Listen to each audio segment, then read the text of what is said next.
Many of you are very talented, but if you really want to wow me today, you're going to have to show something extra. Little thing I've coined heart.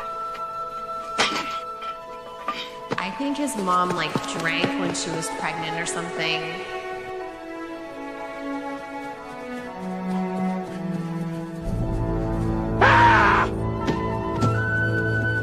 Attaboy, JD. Hustle, hustle. I believe in you, JD. Don't listen to those motherfuckers. I know your heart's on the football field, but I need your head in history class, Mr. Vance.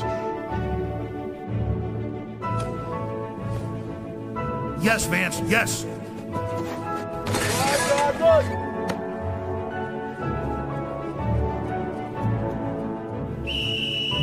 That stupid freak will never make the team. He's a loser. Fuck you, Gavin. You and your dad are both gay.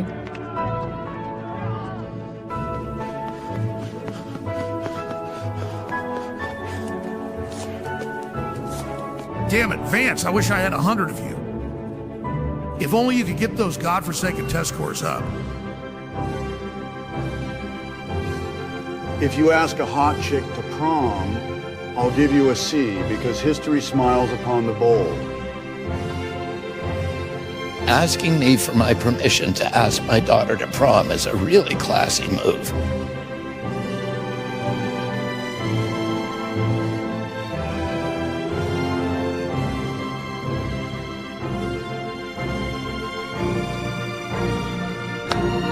Vance past history. Now let's go beat the shit out of the Soros High Goblins.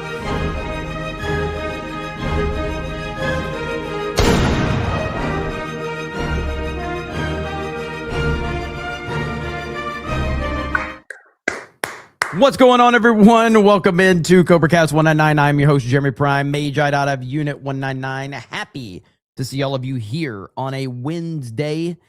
And we got the JD Advanced opening. I love that clip right there. It is absolutely fantastic. I need a full movie of that. I am fully invested in the character development of JD Advanced. And yeah, the headline there at the end is pretty fantastic. But hope everybody's doing well. It's been a great week so far, and we have a lot to talk about today. Mar Millen, always here early. Pre-stream chat grift tax, probably a VOD watch in a meeting for the afternoon, so enjoy. Hail the 199 and the king of big. Thank you, Mar Millen. Hail to you as always. Appreciate it. You're here always, you're right, one of the earliest people. It's pretty incredible. So President Trump is had some things to say today, and I think that we should take these things pretty seriously because, Trump's out there talking about the threats against his life, how he wouldn't be surprised if Iran tries to take him out right now.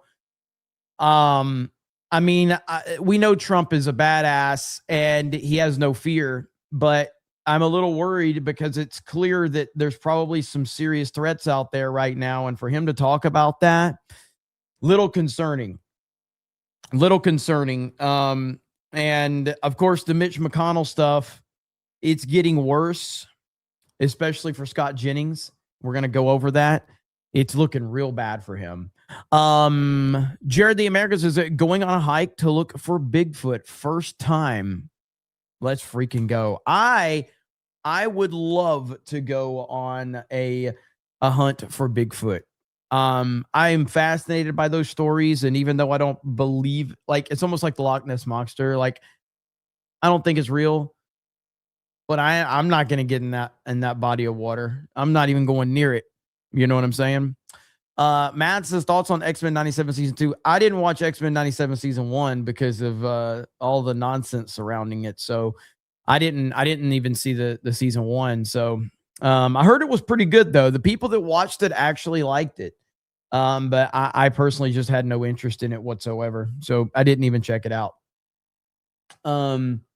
Why hunt for something you don't believe exists? Because I'm hoping to be wrong. Because unlike most YouTubers, I can admit when I'm wrong. So yeah, I would love to be wrong, even though I don't think I am. But yeah, it's just the thrill of the hunt is kind of what, you know, drives me on that. But I would love to be wrong. I would love to be wrong. We shall see. And Trump had a few interesting things to say about the Islamic Republic of Japan. Didn't really know anything about that, but apparently that's a thing. And as we know, President Trump makes no mistakes at all. He makes no mistakes. This is how we tell Angry Joe about Donald Trump. And, you know, he doesn't make mistakes. You might think he made one, but he never does. Clanda, is that it? Says, I have some money. Well, thank you. I appreciate it over on Rumble. Thank you. I talked to Mitch recently for 20 minutes about Bigfoot. War Monkey says on Rumble. That sounds about right. Actually, I mean, I had a long conversation with Mitch McConnell earlier. And listen, I don't want to, I'm not trying to take advantage of anyone's, health issues. I would never do that. But me and Mitch McConnell did have a phone call earlier, about 20 minutes. He's doing great. He actually had just got done jazzercising. And then he called me and we talked for a little while, and he complimented how many super chats that CobraCast gets. And he said, like, what's your secret? How do you get so many super chats on CobraCast? And I was like, well, Mitch, here's what's going to happen. I'm going to tell my chat that we had a conversation. They're going to send a bunch of big super chats in honor of you. And you're just going to have to tune in. And he says, you damn right, I'll be watching the Snake Pit. And so, yeah, I mean, he's watching right now. We got to follow through, though. We got to follow through, and we'll see how it goes. See, Dark Red Knight is shocked. Holy shit. Holy shit. Did you see Massey's post? I did not see Massey's post. What did Massey say? Let me see if I can find that. John freaking Murdoch for 50 says, hey, Jeremy, making up for all the money I saved and missing your stream. I thought John was done with me, man. There was like 3 straight streams over here, and John, no show. Scully, I haven't seen Scully in like a week. You know, like they're all disappearing on me. You know, I don't know what's happening. I don't know what's going on anymore. Zwanny had to leave the internet, not because of me, but it's like we're done, man. Mitch McConnell's going to stop watching if we don't get the super chats up. That's what DSP told me anyway. Thank you, John. Hail to you, brother, as always. But no, so Thomas Massey, let me see what you guys are talking about. I didn't see. Where's Thomas Massey? Look at there. Scully in the house. Hey, hail chat. Happy hump day. Have been missing your streams. Would jump on right when you were ending. And look at there. Scully in the house. Scully and John freaking Murdoch. Let's freaking go. Let's see. This guy in the chat is telling me now I'm going to go see the Odyssey twice. I was only going to see it once. Now I'm going to go see it twice because of you. Did you motherfuckers learn your lesson from the Nintendo Switch 2? The more you tell me don't do something, I'm going to go do more of that thing just to piss you off. So now I'm going to see the Odyssey multiple times. Go fuck yourself. I might even buy tickets to showings that I'm not even interested in going to see just to piss you off. Did you not learn your lesson from the Switch 2? How did that work out? When you come in my chat and you're crying about the Switch 2, all it did is broke records for a video game system console, and all you did is cried. Same shit's going to happen with the Odyssey. Idiots, retards, and Josiah Rises. Sympathy super chat for this poor broke streamer. Let's fucking go. By the way, I don't know if I'm supposed to say this, but Josiah might be making some appearances on G&G again. Might be happening. I don't know when, but it might be happening. Would you guys like to see Josiah Rise's videos on Geeks and Gamers again? Josiah, when is this happening? We need to talk about that anyway. We did talk about it like a week ago. So yeah, more Josiah on Geeks and Gamers main channel. Let's fucking go. Heavy D says I'm gonna go see it. Although I'm not even repeating that shit. So there you have it. Thank you. Only if geeks always win. Small Town Music Freak says, you are nuts sometimes, Jeremy. Life is far too short to waste money and time on total trash. I'm never wasting money when I'm pissing off losers on the internet. It is all meant, like, if I can spend money to just upset some like, the worst thing that I think somebody can do, it's very leftist to tell other people how to spend their money. That's a leftist mindset. People can do whatever the fuck they want with their money. And when you come in here as a grown-ass man, I'm assuming that person's grown, probably a fucking child with their fucking parents' credit card, but let's just assume this is a grown-ass man telling other grown men, don't do this thing that upsets me. It's so gay. It's the gayest thing you can do. As I said with Solo, a Star Wars story, when I said I wasn't going to see it, I encouraged the people that didn't like the fact that I wasn't going to see it, I encouraged them to go buy multiple tickets to offset me not going to see it. Because I'm a true believer in the market will determine the market, regardless of what one rando says on the internet or this or one content creator. People are going to go see what the fuck they want to go see. Simple as that. The Michael Bay Transformers movies, outside of the first one, those movies are horrible. Made $1 billion, though. People wanted to go see them. Congratulations to Michael Bay. But Heavy D says, let's see. ISIL tried to explode Macron in Syria yesterday. I didn't even hear about that. Movie Erotic says, look what Ben Shapiro posted about Owens. You will like it. I actually have a few of those bookmarks. 8 o'clock says, Jeremy just wants to use this as a reason to beat his Nolan record. Go for 11 this time, Jeremy. I don't have time this time. I actually have responsibilities. I have a family and all that. So when The Dark Knight Rises, I didn't have all that responsibility when Dark Knight and all that came out, but now, unfortunately, I do. Dermy Wormy says, Jeremy, you should never promote me or send me super chats. Dermy Wormy. Joey says, Ed says nothing.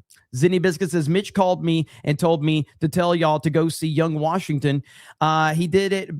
He then did 13 backflips into the Boston Harbor. Hey, I recommend Young Washington. It's a great movie. I put my review on Criticless. It is awesome. Definitely go check that one out. Okay, so let's talk about Mitch McConnell because it's bad. So Republican leaders say they talked to Mitch McConnell on Tuesday, but no one believes them, and now the memes have begun. So here is Scott Jennings. Oh, that scene in the first Toy Story. Is that the first Toy? Yeah, the first Toy Story.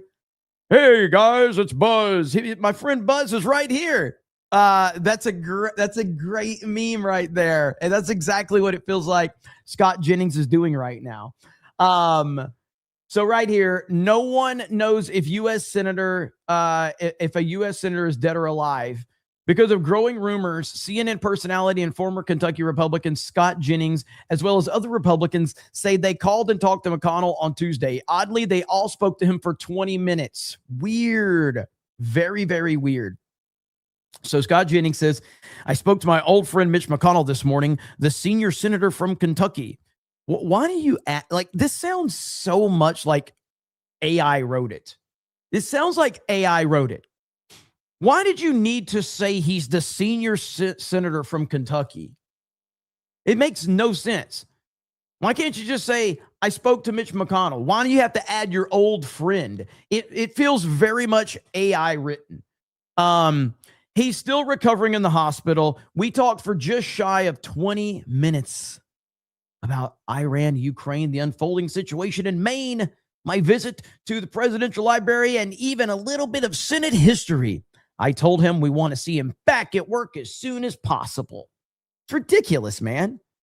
Here's another one. Their phone call lasted 20 minutes. Literally, no one believes them. Listen to this. Do you think he'd be willing to call into the show? Could we get him on the phone now?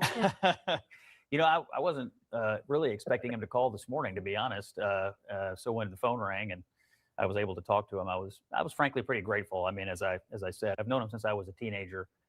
If it hadn't been for Mitch McConnell and the McConnell Center at the University of Louisville, I would never have been able to go to college. He's been my mentor and he changed the trajectory of my life. So, when things happen to him and happen to people in your life that you really care about, you just sort of naturally feel extremely worried. So when I heard his voice today and he was clearly keeping up with stuff, that made me happy to hear. Here's the thing I'll say, and I talk about this a lot. Credibility does matter. And I think that when people earn a level of credibility, they deserve the benefit of the doubt. So Scott Jennings has a pretty good amount of credibility with me and a lot of people. This is a very strange situation to see him just take this kind of weird turn and start to go into this world. Now, again, I do believe there's a possibility that McConnell could be alive. I think there's a possibility that he could be brain dead. The fact that we, the people, don't know the status of a public figure who works for the people is insane in the United States of America right now. The fact that the Republicans made all of this fuss about Joe Biden, and now they are actively trying to, what it seems to be, covering up what's going on with Mitch McConnell. And then, of course, with his seat and how much this means to potentially the SAVE Act, you've got a fucking disaster on your hands. This is embarrassing. So again, Scott Jennings does have credibility. It's very strange how he is acting about this, because usually Scott Jennings is on point. He's got a lot of self-awareness and he understands how the internet is working and he understands how to be as transparent as he can. And in here, he just seems like he's hiding something. As I said, I've known him since I was a teenager. If it hadn't been for Mitch McConnell and the McConnell Center at the University of Louisville, I would never have been able to go to college. He's been my mentor and he changed the trajectory of my life. So, when things happen to him and happen to people in your life that you really care about, you just sort of naturally feel extremely worried. So when I heard his voice today and he was clearly keeping up with stuff, that made me happy to hear from him. Because like everybody else, I've been, somewhat in the dark about it. But to hear him talking and to know that he's also talking to the Senate leadership, it made me pretty happy. The MAGA media ecosphere, shall we say, has been driving a lot of the questions about where Mitch McConnell has been and what has happened to him. You, of course, are in tune with that in the role you have on your radio show. Do you think they should put out a picture of Mitch McConnell, that he should release more to the public to quiet this noise? Yeah, I think Al had a good point about McConnell's general disposition towards privacy. I sometimes wonder, like, if I were laying in a hospital bed, would I want a bunch of people around photographing me? Probably not, particularly if I were an 84-year-old person who's normally private about his health. Probably not. But I take the criticism. I think it's a fair question about transparency. I think it's a fair question about whether they've done enough. But ultimately, these office holders, they're in charge of their own operations, and it may be somebody around him. See, again, these answers, like, why aren't you saying he works for the people and the people are curious about his status? Yes, he or his team should put out something concrete so that people don't, he should be like, we went through 4 years of Biden and all of these questions about his health, and now we have the GOP with the voters have the same questions. Like, the fact that Scott is giving such a carefully articulated answer and dancing around the truth is very, very weird.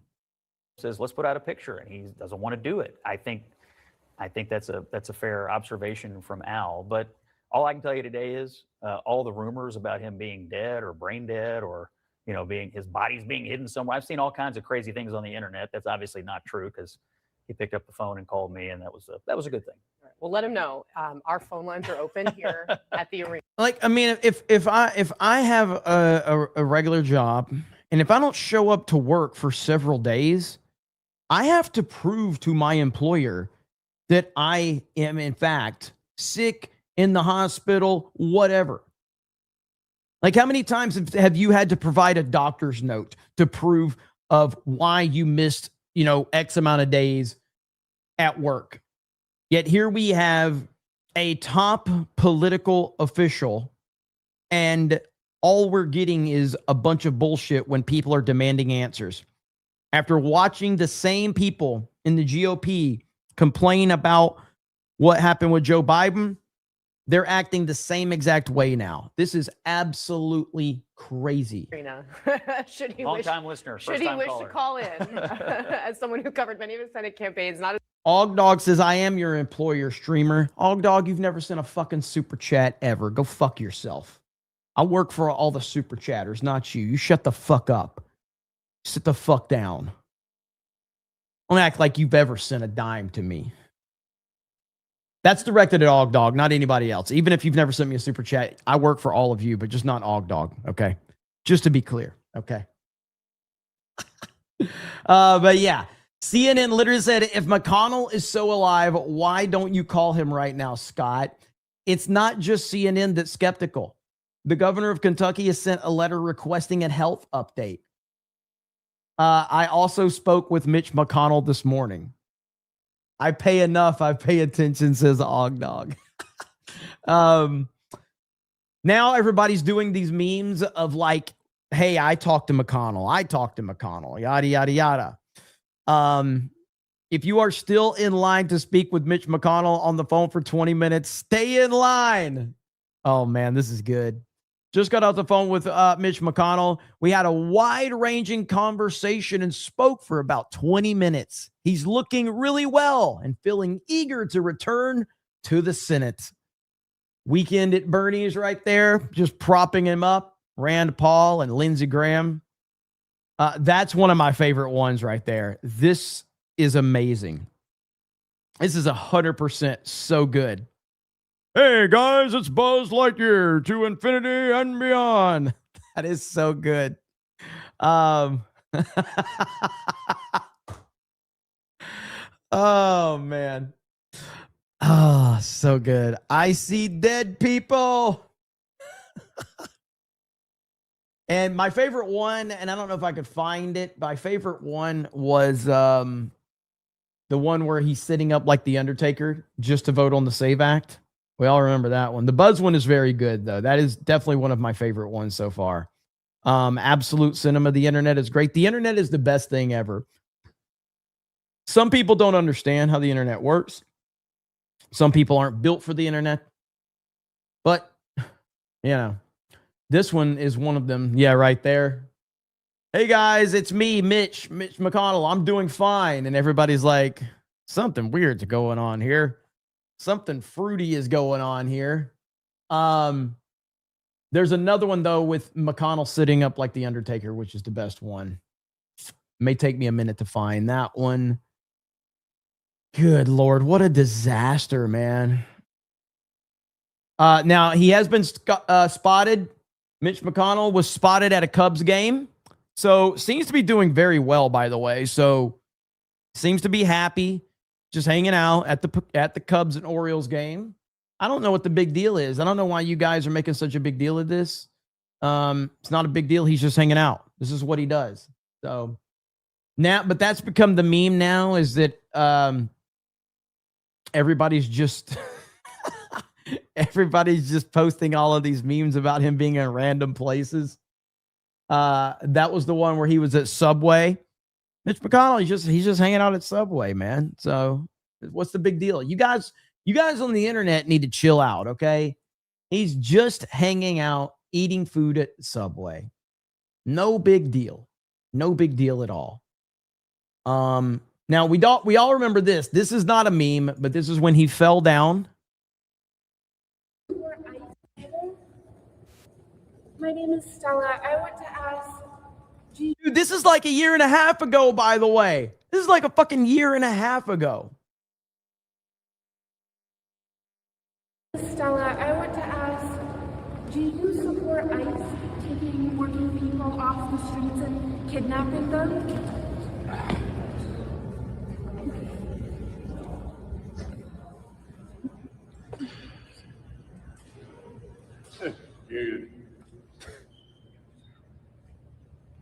Bro, hang on. I got to find it now. This is the first thing that I thought of.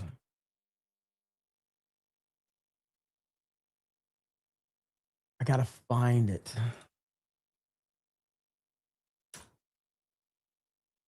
This is what I thought of, okay? I don't know if you guys remember the movie There's Something About Mary, okay? But as they're trying to get him up and as he falls down, I thought about the scene with Tucker dropping his keys in There's Something About Mary. And this is basically Mitch McConnell right here trying to pick up his keys.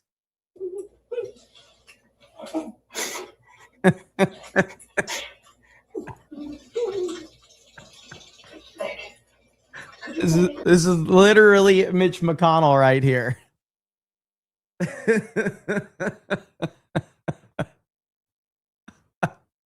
He's even dressed like McConnell.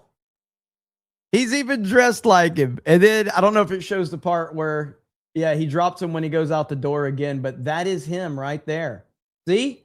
Same exact suit. Holy shit. It's the same fucking outfit. We live in a simulation. Dude, same tie, same everything. Bro, ain't no way. That is wild. Holy shit. We live in a simulation. So let's watch him again. Kidnapping them? Dude, that's a LeBron flop if I've ever seen one right there, man. Good Lord. But he faked being on those crutches in the movie. Yes, he did. Yes, he did. By the way, can we take a moment? Can we take a moment to appreciate Cameron Diaz? Like, seriously. Can we take a moment? There's Something About Mary is a great comedy, by the way. If you've never seen it, it's funny as hell. It is awesome. One of the greats, for sure. But we do have Mitch McConnell here, and he's about to show up. Because you may think he's dead. You may think it's over. But unfortunately for all of you MAGA losers out there, Mitch McConnell showing up to vote against the SAVE Act. Oh, yeah. Oh, yeah, Trump. You're not getting your SAVE Act. Oh, no. You may think he's dead, but he ain't dead.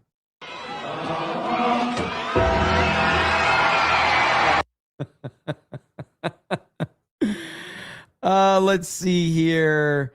DK Bones, thank you for the 10. McCox says poll time at 2 and 5 supers. Jeremy, not gay. 10 and 20 is gay. 50 and up is super gay. Thank you, McCock.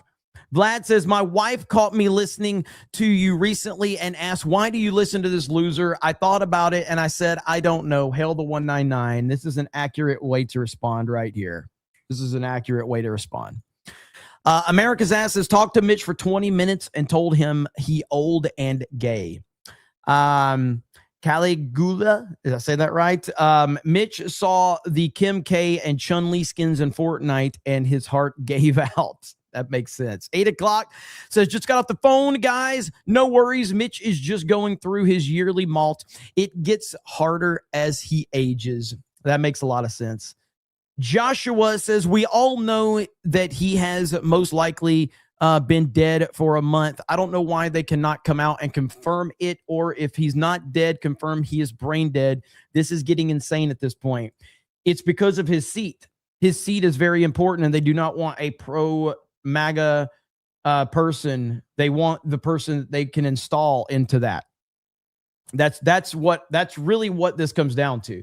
Laura Loomer has been talking about this a lot lately, but that's really what this is about. I mean, as crazy as it seems, that's what this comes down to.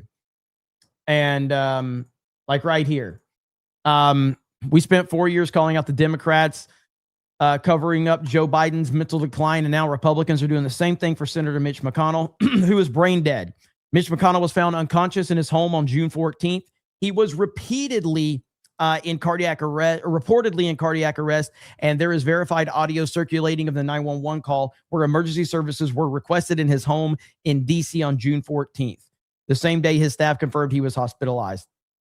On the call, you can hear the operator say a man at Mitch McConnell's home was found unconscious in cardiac arrest and that CPR was being given.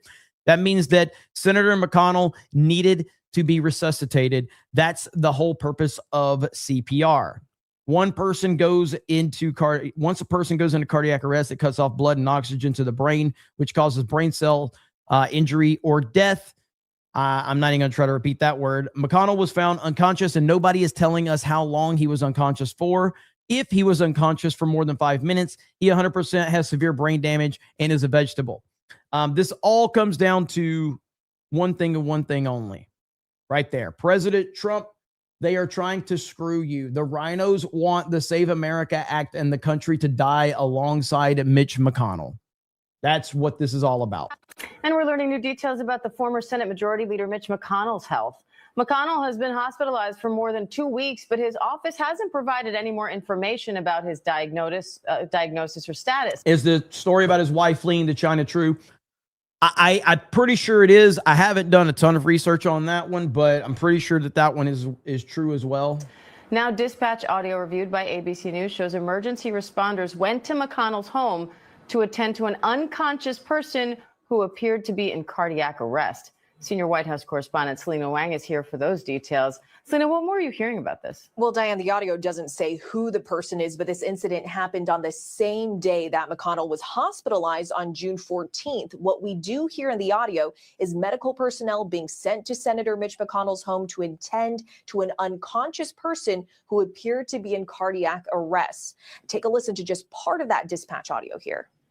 Secretary Communications, East Army Supervisor, CPR in progress.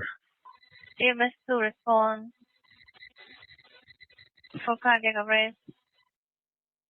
Portion of the dispatch audio, but McConnell is never directly named in the audio, and a spokesperson for McConnell has declined to comment on it, giving no update on his current condition. In fact, his team has been tight-lipped about his health ever since he was hospitalized. It's not even clear at this point if he's still even in the hospital. So just to walk back in terms of the timeline here, McConnell has not been seen on Capitol Hill since June 11th.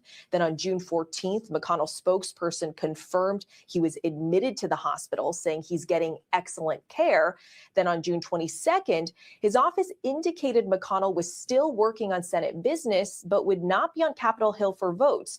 McConnell, as a reminder, is now serving as his 7th term as senator. He's an entrenched leader of the Republican caucus, but there have been growing questions about his health in recent years. Back in March 2023, he fell and suffered a concussion and a fractured rib.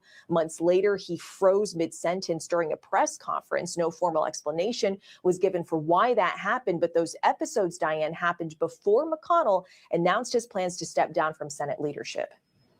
Senior White House correspondent Selena Wang, thank you. So there is that, but everybody's questioning the hell's going on. 2 days ago, Laura Loomer reported he was brain dead. Yesterday, Scott Jennings and others said they had 20-minute phone calls. Today, Kentucky governors sent a letter requesting an update on his health. The history of this morning. Hey guys, Michael here with Mario's team. Radio show. We talked for about 17 minutes. He talked a lot about the situation with Iran. Talked a little bit about Ukraine and what's going on in Israel. Yeah, we heard in the hospital since sometime in June for about a month, I think. The internet is going absolutely insane the past couple of days regarding McConnell. So 2 days ago, Laura Loomer tweeted out that she had it on good authority, or from a source at least. And this is what's crazy. Like, somebody's going to end up looking really, really bad in this situation, because you have Laura Loomer saying he's brain dead, But then you have Scott Jennings saying, I talked to him on the phone for 20 minutes. That is about as big of a gap as you can possibly have in terms of which way this is going to go. That Mitch McConnell is quote unquote brain dead. And the following day, yesterday, we got all kinds of tweets from Jennings, from John Barrasso, like a number of senators, other people saying, that they had 20-minute conversations with him. It seemed to be a lot of 20 minutes and maybe some slight difference, but sort of similar scripts is what a lot of people are pointing out. And it's just a little strange because apparently if McConnell were to pass away or be unable to serve before August 3rd. Actually, and that's actually another way to look at this. Jennings is putting himself in a very, very tough spot. Let's just go ahead. Let's give Jennings the benefit of the doubt for argument's sake. Let's say that he did speak with McConnell. And let's say that, everything he's saying was true. McConnell's 84 years old and he's in the hospital. What happens if he passes away in that moment? And then Jennings will never regain credibility. Zero. Like, he's putting himself in such a tough spot right now. Now, I don't necessarily know if I believe Jennings at all, but I'm just saying for argument's sake, let's just look at it and say, hypothetically, he's telling the truth. But then what happens if McConnell has a turn for the worse? And then it's like he never regains credibility, ever. In Kentucky, there would be a special election. And you might say, like, why does that matter? He's already not running for another term. Well, there'd be a period of time between when the new senator from the special election would be elected and the incoming new senator, I suppose, January 3rd. So there'd be about a 2-month difference or something like that, where things like the Save America Act, things like, other key pieces of Trump's agenda, piece of legislation could come up. And with a 53-47, Senate split, and that 53 for the Republicans includes a number of rhinos that, don't always side with Trump. That's a really key Senate seat. Mm-hmm. So that again, that's what I was saying earlier about this is the reason this is happening is because this is such a crucial position. Mitch McConnell has always been a problem because of his seat. And this is why this is the theory as to why they are being so vague about all of this. What do you guys think is going on with McConnell? I don't know who this guy is. Is he brain dead, as Laura Loomer said? Is he perfectly fine as Scott? Whoever this guy is, he sounds pretty close to Mitch McConnell anyway, as far as being brain dead. He's talking really slow and he says things like this, and he's trying to get the point across. Scott Jennings and others are saying, who's lying? Whoa, what the fuck was that? Perfectly fine, as Scott Jennings and others are saying, who's lying? It's a phone, but it's so funny to hear it. Said, is he perfectly fine, as Scott Jennings and others are saying, who's lying? Or maybe no one's lying, they're just bad information. Is there anything there, or is it just another internet conspiracy theory? My guess. This is a tough one, man. My guess is that McConnell is not dead, but I believe that he's in extremely bad shape. And I believe that they are trying to create this illusion that he's okay to buy them enough time to do what they want with his seat. That would be my guess. Now, I don't know if he's brain dead or whatever, like Laura Loomer says. I have no idea. But my guess is that he is alive. Maybe they're keeping him on machines or whatever. But they are putting this information out there. and hypothetically, I'm not making any accusations at all. I'm just maybe the people that are out there putting this message out there are being paid by super PACs or whatever to, hey, we're going to put you on the phone with Mitch. And it's just like an AI bot. Maybe they're not thinking too far into it. They're just like, yeah, sure, I'll take the $100,000 to say I had a phone call with Mitch. I don't know, man.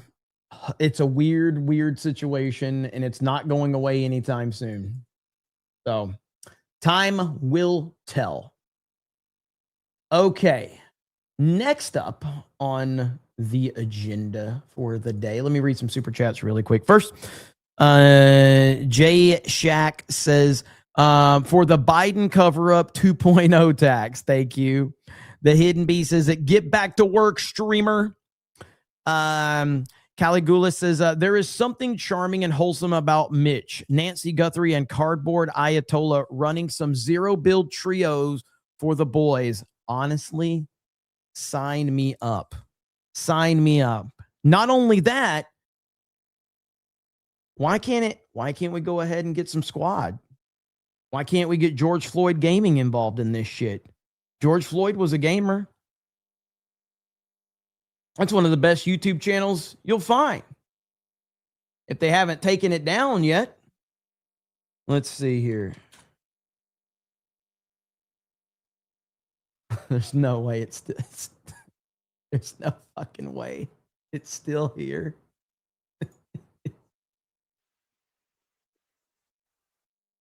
It's still here. The George. Oh, hang on. This looks 4 years ago. I can't breathe. I'm waiting for the George Floyd Gaming. Insane George Floyd Gaming Fortnite creative montage. Let's freaking go. Man, listen, George Floyd Gaming, you guys have been sleeping on this one, man. He's a gamer, man. He knows what's up. So you can add that one to the rotation. Be good to go. Oh, man. Bro, what a weird ass super chat. You are a legit weird, man.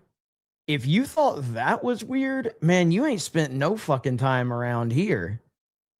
You might need to go to go to Agenda Free TV, okay? They don't do any jokes over there. You can't even type all caps in the chat. You're not allowed to have a different Agenda Free TV is probably the place for you, okay?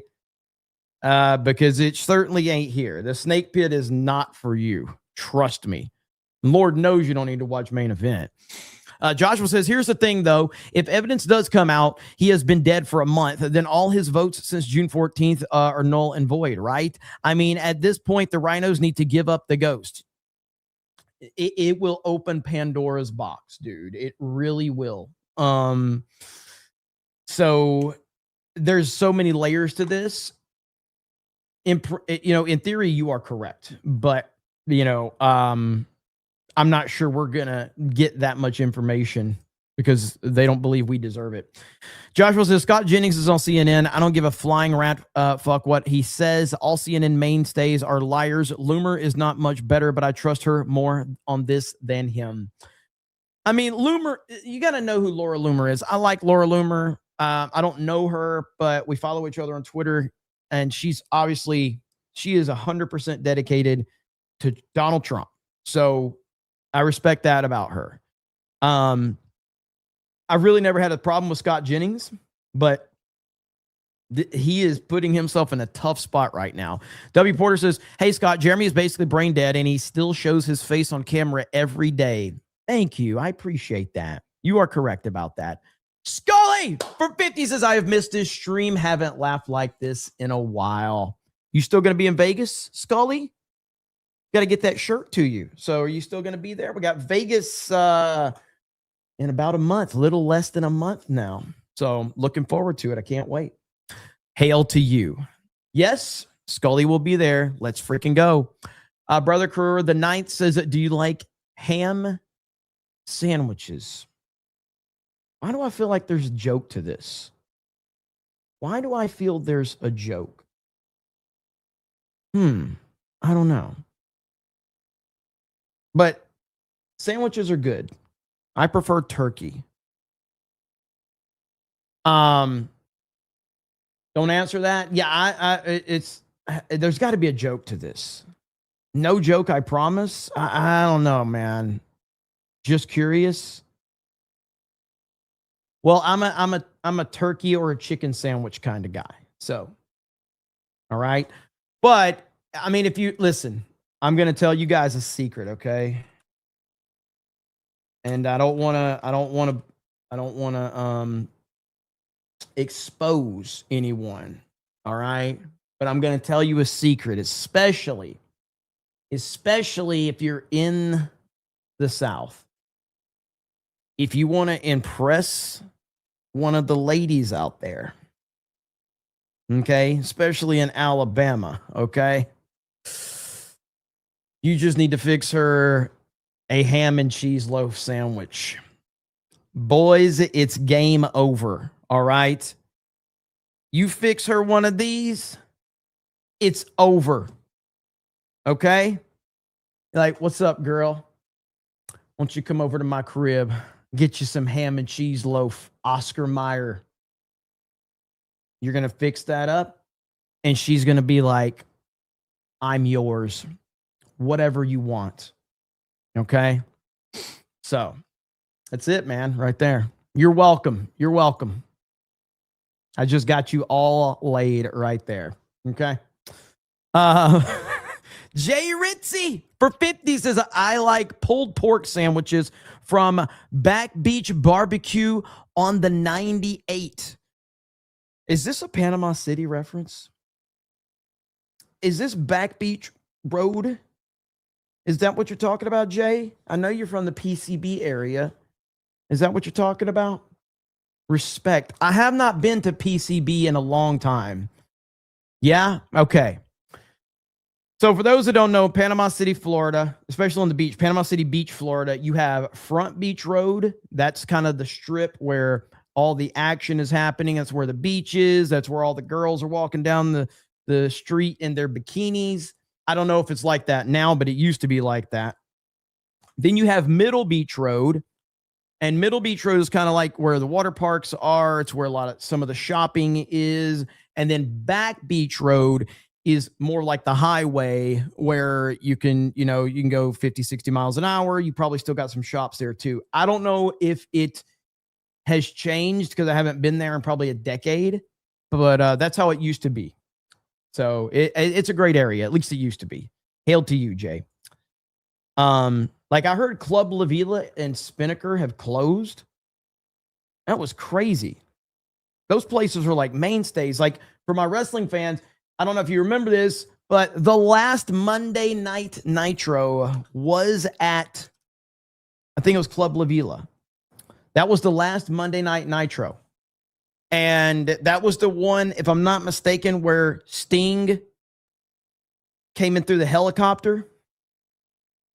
I know one of those. I don't know if it was the last one where Sting dropped from the helicopter, but it was definitely one of the last ones. But yeah, it was awesome. So, Sonny's Barbecue is fire. Sonny's Barbecue is great. Sonny's Barbecue is amazing. Hey, Jeremy, have you heard about the preliminary hearing regarding Tyler Robinson and the Charlie Kirk assassination? I've seen a little bit of it. Jeffrey says Back Beach Road is still a pain in the ass. Is it really?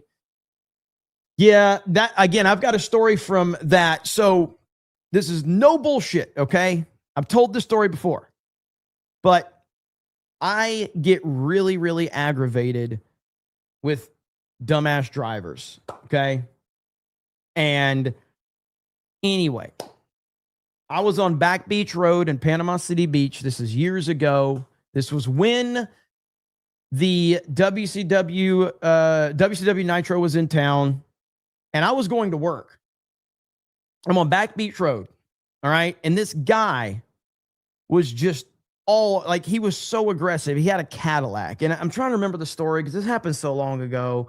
All I remember is something happened, and we get up to the red light, and this guy, I'm on the right lane. This person's in the left lane. He's in a Cadillac, and I'm getting ready, and I have tinted windows in all my vehicles, so I'm getting ready to let my fucking window down, and just like, what the fuck, dude?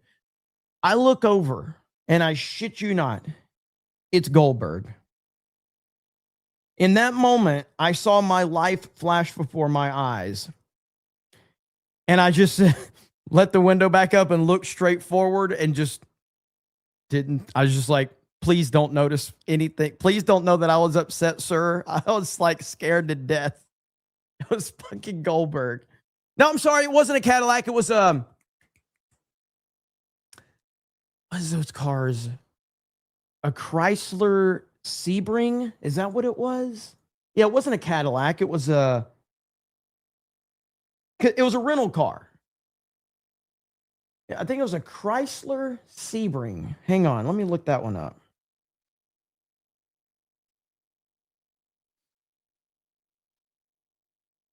I want to say, and it was a convertible. Yes, this is this is what he fucking pulled up in right here. It was this right here. That's the fucking car Goldberg was in right fucking there. Goldberg cruising around in a fucking Chrysler Sebring. Oh, shit. It was fucking crazy, man. But yeah, so me going from Billy Badass and then I saw it was Goldberg. I'm like, yeah, sorry, sir. I apologize. Do you need anything? You need me to wash your, windshield? Do you need me to wash the rims on your car? Do you need it? Do you need me to pump gas for you? Anything you need? Anything. Whatever you need. I'm here to help. Yeah, that was one of those moments where you found out, yeah, you're not a badass, so shut the fuck up. Bob says, anyone else remember when our media called out Dianne Feinstein for not being healthy enough to vote? Deep state protects their votes hard. Correct. Oil change, maybe, whatever you need. Simp, bro. Let me explain to you. This is what Goldberg can do to someone. Hang on.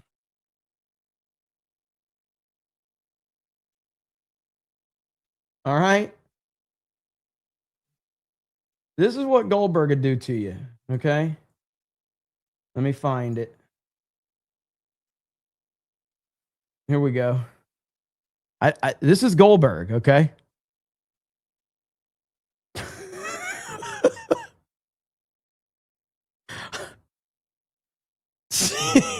He almost killed this dude. This was all a work. He almost killed this dude.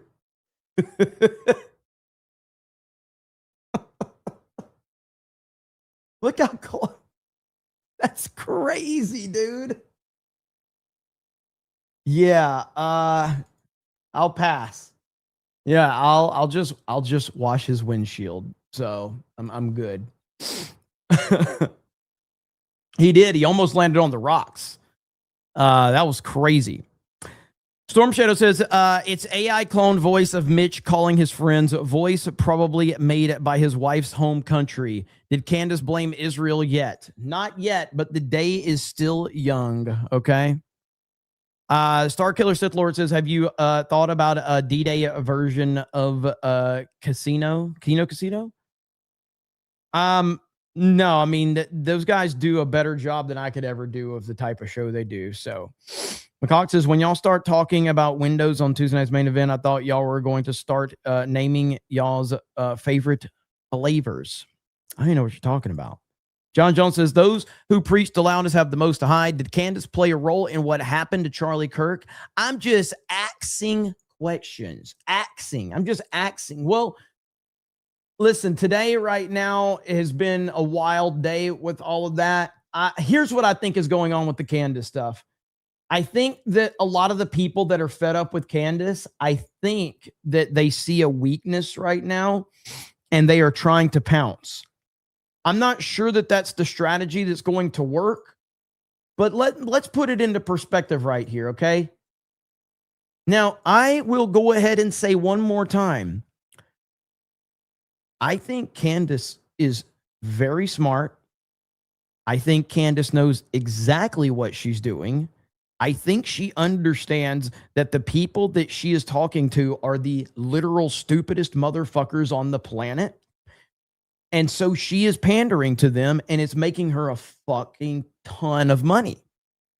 That's what she's doing. All right? Like, listen to this right here. There was a massive pipeline that was almost exactly behind where Charlie was sitting. Here's that maybe it's a water pipeline. I don't know, but there it is under the flag.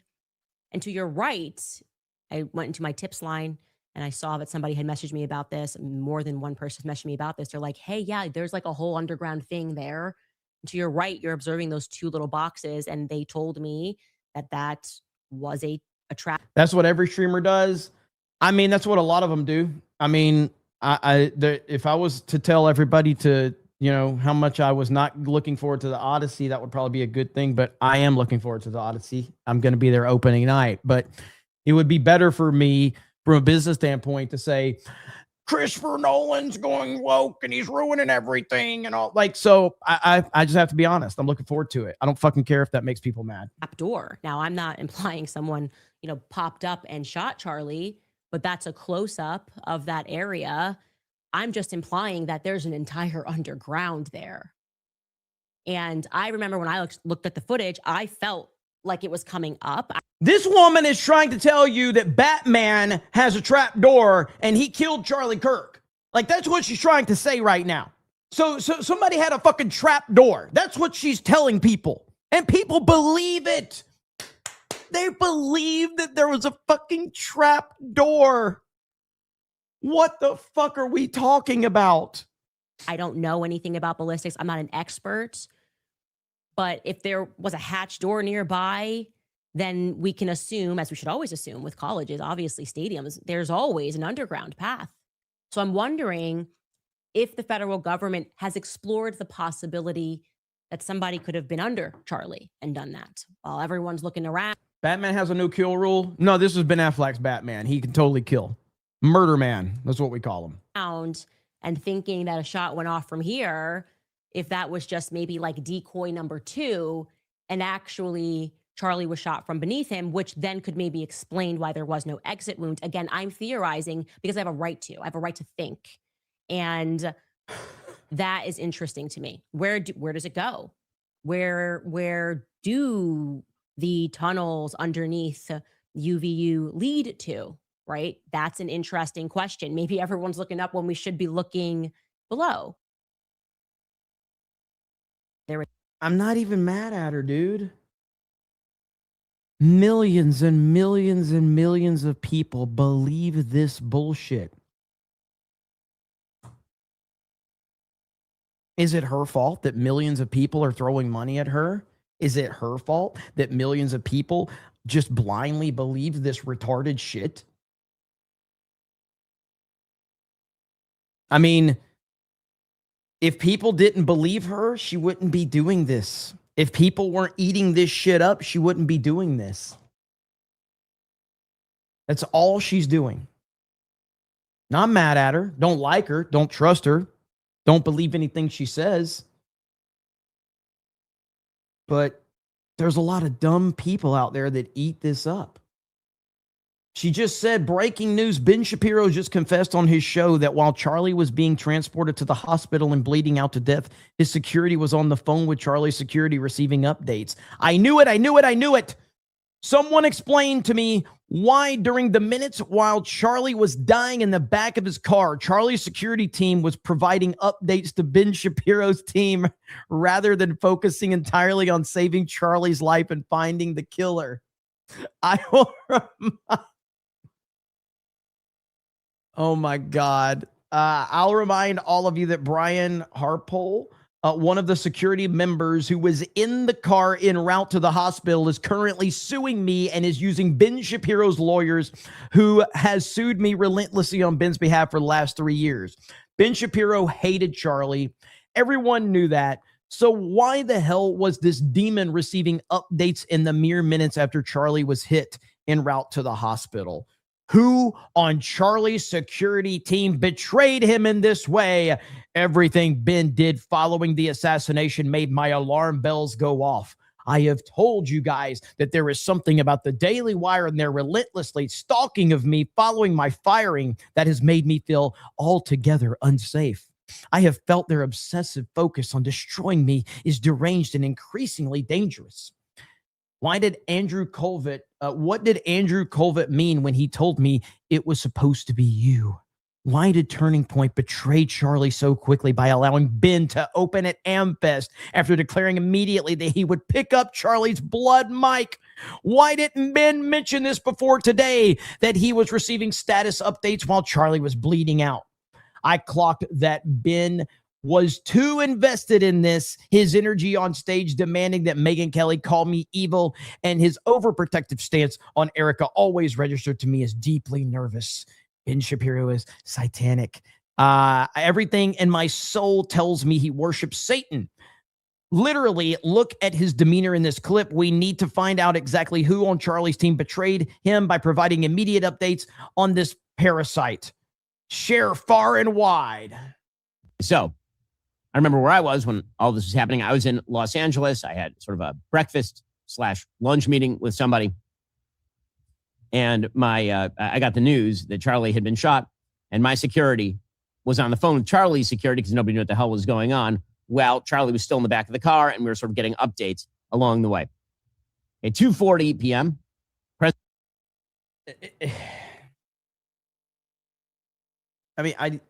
don't make me side with Ben Shapiro. But that's exactly what she's doing right now. She's making me want to side with Ben Shapiro. That's how crazy this has become. I like what Salty said. I'm starting to think Candace killed him. I know, man. Like, what else are you supposed to think about all this shit?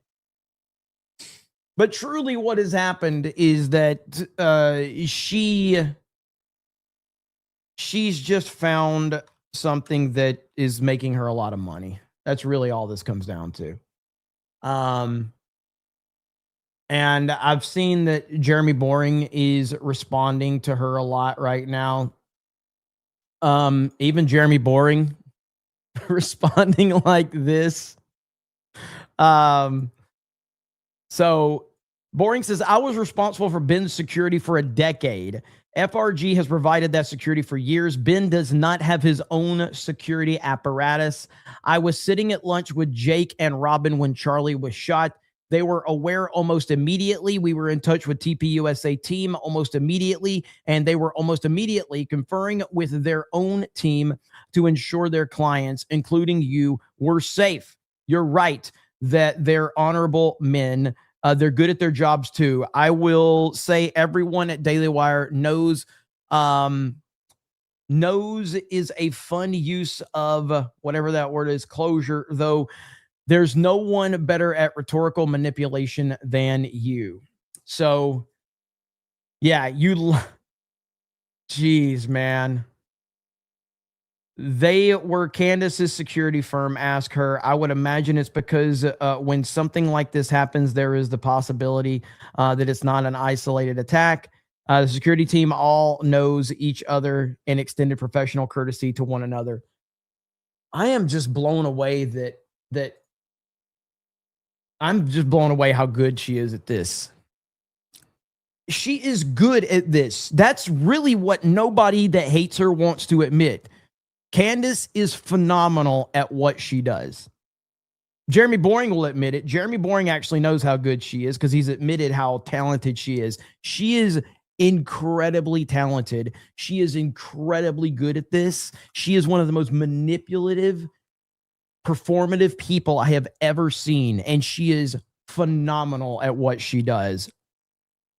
She is top of the line. Nobody is better than her at what she does. And she has single-handedly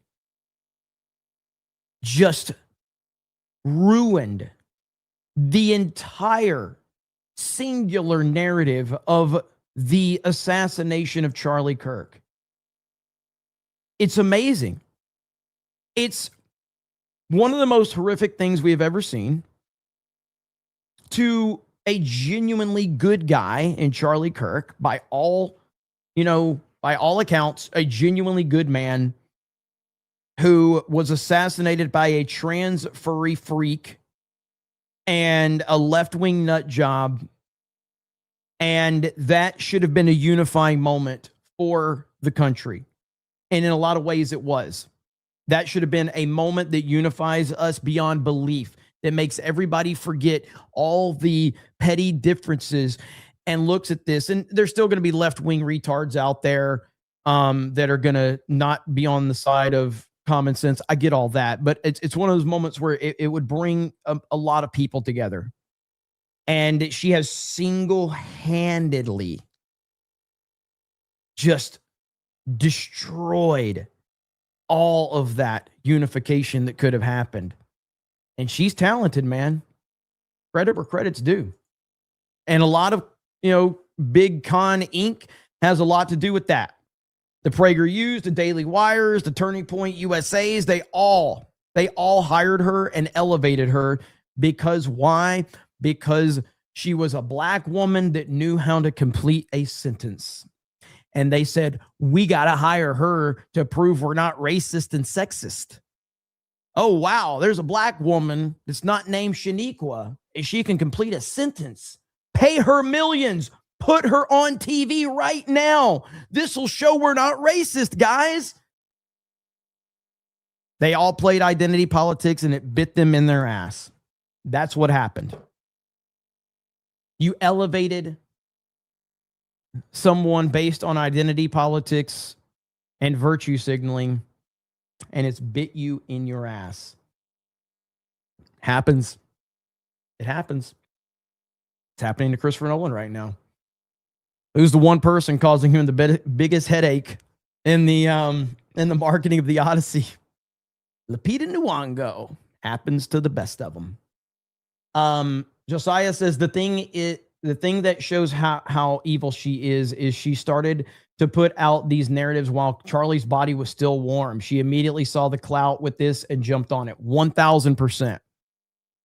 She's evil. I'm not saying she's not evil. She's straight up evil. But I am trying to also acknowledge that while she is an evil, horrible person, she's also incredibly good at what she does. And this is why a lot of people are scared to go after her, because she's so fucking good at what she does. She's phenomenal. She's got as much talent as anybody in this space, maybe more. That's how good she is. Truth hurts. Florida man becomes a member. Thank you. The Cowboy Ninja says Mitch's kids also deleted all social media accounts. I heard that. I haven't seen that confirmed for sure, but I did hear that. Granola Grin says McConnell staff are the guys who wrote the Guthrie ransom letters and Tyler Robinson text messages available to write a 20-minute dialogue for Mitch. Exactly. Joseph for 20 says, I'm just catching up. Any possibility Jennings got suckered into talking to an AI McConnell? He said Mitch called him.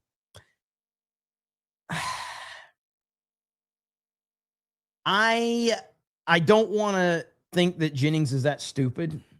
It's a fair question, but I would think Jennings is smart enough to realize he'd be talking to AI with someone that he says he's known since he was a teenager, even if this person is completely gone. I would assume he's smart enough to realize that. Is it a possibility? It's a possibility. I think that the more logical explanation is Jennings is being a team player for the state of Kentucky, and he's doing all he can to do whatever he can to keep in the good graces and honor Mitch's legacy, which is to hate Trump. I mean, that's just speculation, though. I have no idea.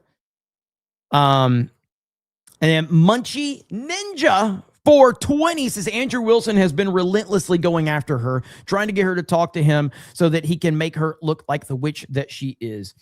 Yeah, I saw that the Whatever podcast I think. Am I right about this? I don't keep up with those people a lot, but I feel like the Whatever podcast offered her like $50,000 to have a in-person debate with Andrew Wilson. Am I right about that? And she's been radio silent on it. Has Ben Shapiro offered to debate her, by the way? Or has he kind of got like this holier than thou, like, I can't be in the same room with her? Curious about that. But yeah, I mean, I don't watch a ton of Andrew Wilson, but the stuff I've seen from him, he's really good. He's really good. Wilson had his own podcast too. Yeah, the Crucible, right? I think. Darth Gavel says, if Mitch has been dead for months, then that calls into question Biden's entire presidency. Let's see. Cart Mankey says, what didn't he say, or what he didn't say is that the H&C, ham and cheese loaf, pulls hogs. Jeffrey Andrews says, Back Beach Road is still a pain in the ass. Kevin says, Jeremy likes plain hamburgers and dips his hamburger in ketchup. Jeremy likes Hamburger Helper, so don't take his food opinion seriously. Fuck off. Hamburger Helper's awesome. Get the fuck out of here. I grew up a poor white boy in Alabama. I ate the hell out of some Hamburger Helper. Get the fuck out of my face. SpaghettiOs and Hamburger Helper, that's what a poor white kid lives off of in Alabama. Hell yeah, man. Brother Crew of the Night says, I ask all my favorites about ham sandwich. No joke. Okay, noted. All right, I appreciate it. Yeah, man. Hamburger Helper is awesome. Thank you, Pre-Dawn Corpse, for the kicks. The hell yeah kicks. And he says Hamburger Helper is the GOAT. You're damn right it is. Lasagna. Hamburger Helper lasagna. Ooh, and when you get Hamburger Helper lasagna, you get some Italian seasoning and put on there. You're welcome. You're welcome. Dark Red Knight says Iran stuff is picking up again. Holy shit. We're going to talk about that. Schrodinger's chat says, I ran into Mitch McConnell yesterday at Culver's. Really great guy. We talked for about 20 minutes. He recommended to try the pork chop sandwich. Cheeseburger Helper for me. Yeah, cheeseburger, macaroni, and Hamburger Helper is really good too. Cindy says, gentlemen, we have the technology. We can rebuild. Mad Frog says, Candace Ventura, I'm just asking questions. Minister Von Think says, so now Ben Shapiro assassinated Charlie. Apparently, Mike says, Kentucky can go without a senator for a while. Just ask Michigan's 35th district. Waffle Master says, I hate that JD Advanced AI song. I would be so mad if you play it that right now. I see what you're doing. Kingdom Hearts Gamer says, Hamburger Helper is top tier. Damn right it is, man. Hamburger Helper is awesome. Hail to you, brother. Yeah, so Iran, we got a lot going on. As a matter of fact, business is picking up. Bomb the shit out of them. Only Rosie O'Donnell. Crooked Joe Biden. No, get those lights off. Off. He died like a dog. He died like a coward. You can't do it. It's disgusting. So business has picked up because Trump threatens to hit Iran hard. Here we go. Live in Turkey. Day two big issues have been listened to: the war in Ukraine, the conflict with Iran. Major developments on both unfolding as we come to air, Dana, here. Number one, on Ukraine, he called the NATO meeting great. He said that several times in the last 30 minutes. On Iran, he says, we're going to hit him again hard tonight. This after numerous strikes reported last night. So that's where we begin. Good morning, everybody. Live in New York. Back to Turkey in a moment because he's going to have a press conference. I know, man. Look, I talk in so much sarcasm and you guys talk in so much sarcasm. It's just sarcasm central as all these streams are. And so I totally understand. I never take anything overly seriously. Even when I respond, if I sound mad, I'm not. I'm just, that's all we do is sarcastically take shots at each other. So it's all good, brother. It's coming up here. I'm Bill Henry. Good morning. Right, he'll probably get asked similar questions and make some more news. I'm Dana Perino, and this is America's Newsroom. So Rich Goldberg is a former NSC officer, a senior advisor for the Foundation for the Defense of Democracies. He was listening to all of that while we were. I just want to play one more time for those who might not have heard him say that he does plan, possibly, to hit Iran hard tonight. They are behaving very badly, as they have for 47 years. Trump talks about them like they're children. Holy shit. They're behaving badly. We may have to put them in timeout. To hit Iran hard tonight. They are behaving very badly, as they have for 47 years.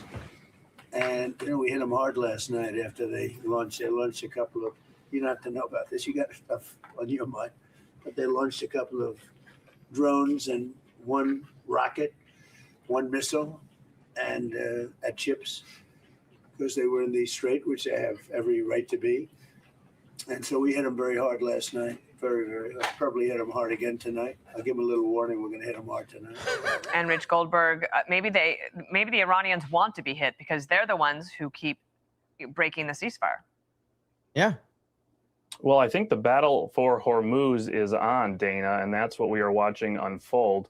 The president obviously tried Project Freedom weeks ago, got the plug pulled by the Saudis on our airspace, and then had to go into the MOU. I think if we look at the MOU as a device to open the strait on a faster basis, get shipping moving, even if there was still some threat from the Iranians, get the shipping community used to going through under U.S. military support or escort, see if he could continue that. The Iranians, I think, have finally figured it out. They're not getting a lot of economic benefit out of the MOU. No funds have been unfrozen. The sanctions license from the Treasury didn't open up new buyers besides the Chinese. And so they've started opening up fire on the ships coming through the strait. They want to see if they can stop the shipping. So now the president is firing back. Central Command, as you just heard from Secretary Hegseth, is targeting that which the Iranians use to target shipping. They're not moving inland yet. Obviously, you heard the president say he's given permission to the Iranian leadership to move around this week for the funeral for the past supreme leader. They're obviously targets. He's not brought the blockade back yet. He could. I think right now his focus from Central Command is making sure the command and control, the targeting systems, the communication apparatus the Iranians use to target the strait is degraded as much as possible, and see if he can keep ships moving. Because if he can, that means Project Freedom is basically back on. We just didn't announce it. And the MOU was a ruse almost, as it turned out to be, to get shipping moving, and then use our military to degrade their power to control the strait. Rich, he also mentioned with regard to Ukraine, allowing them to have the technology to build Patriot missiles, some of which I understand are built in Poland and Germany right now. And we'll see whether or not that moves forward. Come back to your point about the blockade in the Strait of Hormuz. Would you support that? And if so, what would be the end result of that? So because here's one of the things that bothers me about what Trump has said today. He's mentioned it multiple times and he's been asked about it, but President Trump nails it after asked why he keeps saying Iran might assassinate him. He keeps bringing this up, and I think he's bringing this up for a reason, for sure.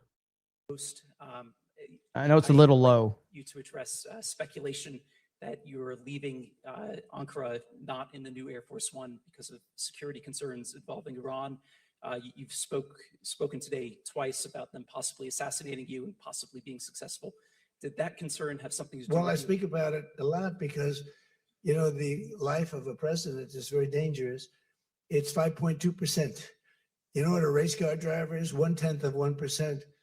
A bull rider, that looks pretty dangerous to me. It's 1/10 of 1%. No, it's 5.2% is you don't make it. You should have told me you're an excellent reporter. You should have told me that years ago. Maybe I wouldn't have run. It's a very dangerous profession. No, I'm #1 on the kill list for Iran. They're lovely people. I'm #1. So I don't know. I can't tell you that.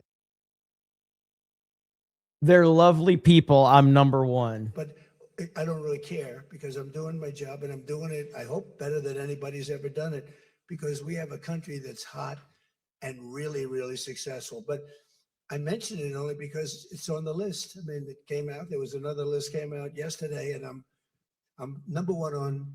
I like being #1 on TikTok better, but I'm #1 on the list for killing. Go ahead. So he said that.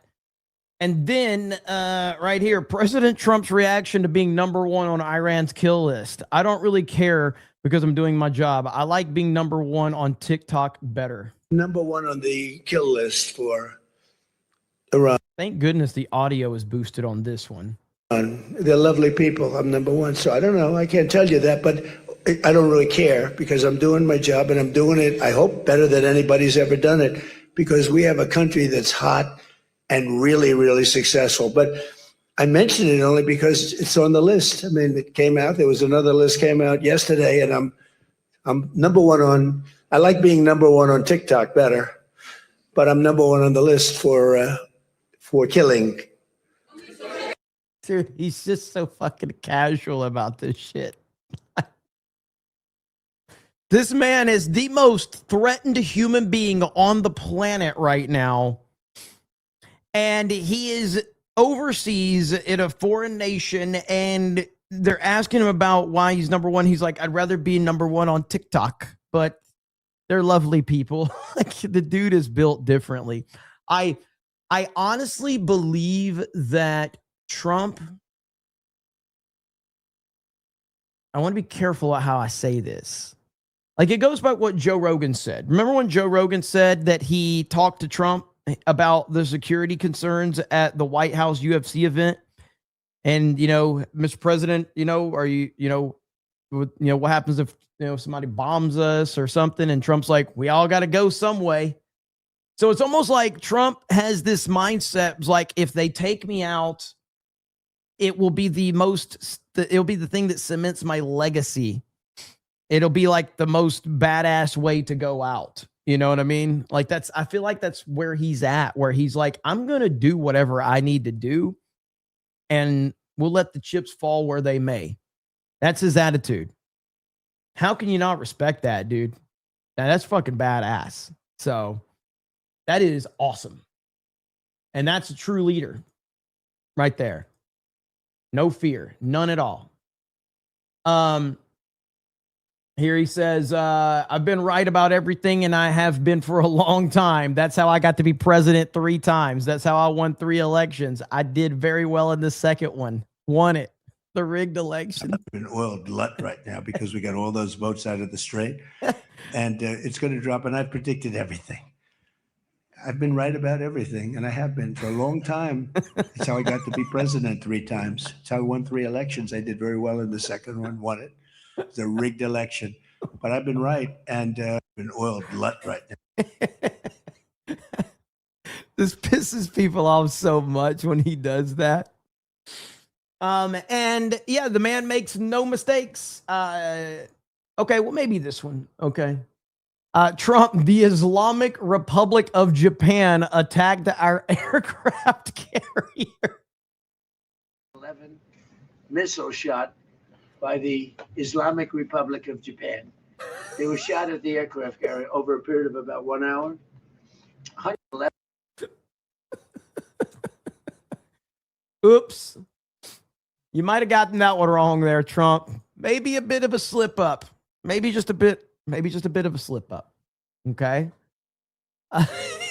We also got another one from him. Let me see if I can find it. He made a couple of errors. He was sitting with Zelensky, and see if I can find it. He called Zelensky Putin. Is this it right here? All right, here we go. 100. I told this story yesterday. We had 111 missile shot by the Islamic Republic of Japan. They were shot at the aircraft. JC, POC. What a terrible deal. I call it the Obama nuclear waste deal, because what he did with that deal is he caused tremendous hardship in the Middle East. It was a terrible. You have a question for President Putin, please? He knows what he did. Tremendous hardship in the Middle East. It was a terrible. You have a question for President Putin, please? President, do you have a question for President Putin? Not so much. What would you like to ask? You see it in Trump's face. He knew he fucked up. Watch. What he did with that deal is he caused tremendous hardship in the Middle East. It was a terrible. You have a question for President Putin, please? He knew it. He knew it right there. He's like, shit. Let me play this one off. President, do you have a question for President Putin? Not so much. Yeah, what would you like to ask him? Because I'm going to ask him that question. I have a question. Pivot. That's really good. So anyway, that's been some of the stuff from Trump today. And U.S. launches major strikes on IRGC targets as ceasefire ends. Tobin, who's live in Tel Aviv, Israel, with the latest there. Hey, Mike. Hey, Brian. We don't have a reaction yet from the Israeli government. Where is your neck? What the fuck is this? He looks like Mr. Incredible after he got a real job. Holy shit. That's freaking me out. Hey, Brian. We don't have a reaction yet. Tell me he doesn't look like that. Mr. Incredible. Let's see here.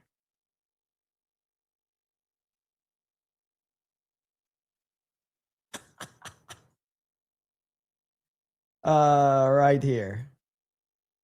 Bro, it's literally Mr. Incredible. Tell me I'm wrong. I'm not wrong. From the Israeli government, they're remaining quiet following President Trump saying that the memorandum of understanding, he thinks it is off. But what the president has said is that the U.S. needs to finish the job. Oh, no. Florida man just crushed it. Hang on. Where did it go?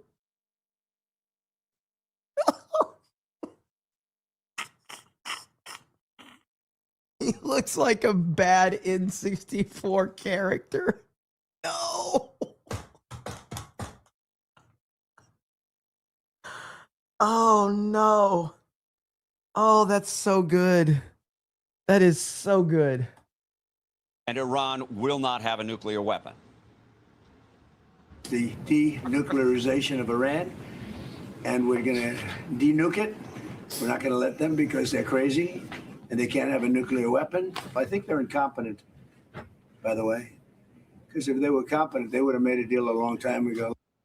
Did not skip The neck U.S. day. response has increased What up, intensity. QB? 8 times as many targets were hit compared to the last time the U.S. responded to Iran firing on ships in the Strait. The targets include some His 60 shirt Revolutionary collar's Guard screaming. small boats. CENTCOM also says the strikes included defense systems, command and control networks, coastal radar sites, and anti-ship De-nuke it. capabilities. And we have video of the U.S. strikes hitting in Bandar Abbas.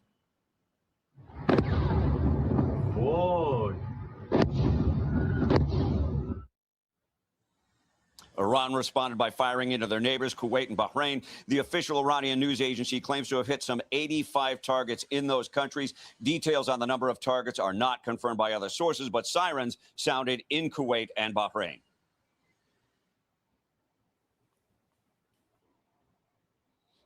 Now, Mohammed Ghalibaf posted that the U.S. is violating the Memorandum of Understanding and wrote the air. So bottom line is this, okay? Iran's full of shit. This is my take on it anyway. Iran is full of shit.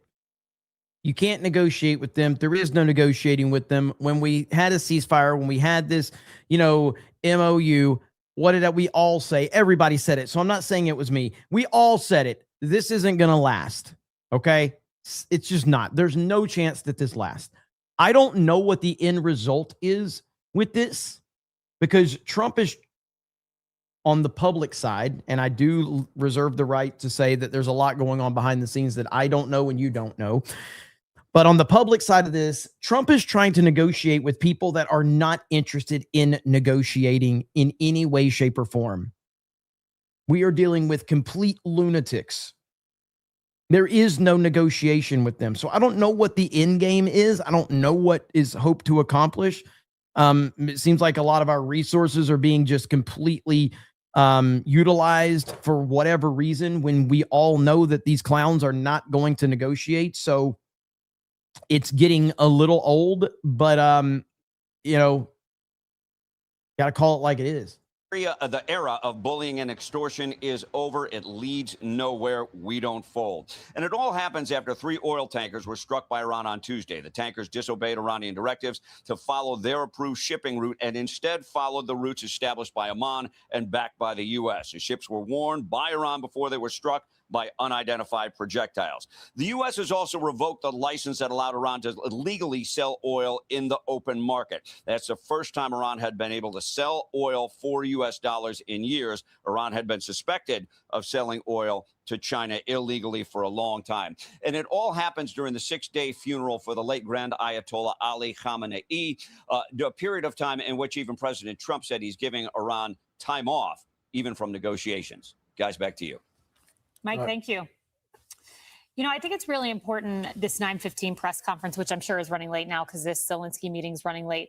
The president's words, you've got to parse them. You look at our Chiron that was just up and it said, I think the Iran ceasefire is over. Later, he said, I'll let our wonderful negotiators keep talking if they wait, but I don't see it. He left himself room. So I'm very curious. If I'm a reporter at this press conference, the first question I'm asking is, are you still leaving open this negotiation path? Yeah. So again, right here is what's happening. Bomb the shit out of him. Only Rosie O'Donnell. Crooked Joe Biden. No, get those lights on. Off. He died like a dog. He died like a coward. You can't do it. It's disgusting. That's what's happening right now. And hopefully we just continue that because I'm tired of it. I'm bored with it. I'm bored with hearing the constant back and forth. I'm bored with hearing that, oh, well, this, that, and the other. I'm bored. So I just finish the job and get the fuck out. That's where I'm at with it. Again, I get it. There's a lot more going on that I don't know. But I think we're all kind of tired of it. And another thing we're tired of, moving on from the Iran stuff, which I have no true understanding of why we're still involved in this shit. Stephen A. Smith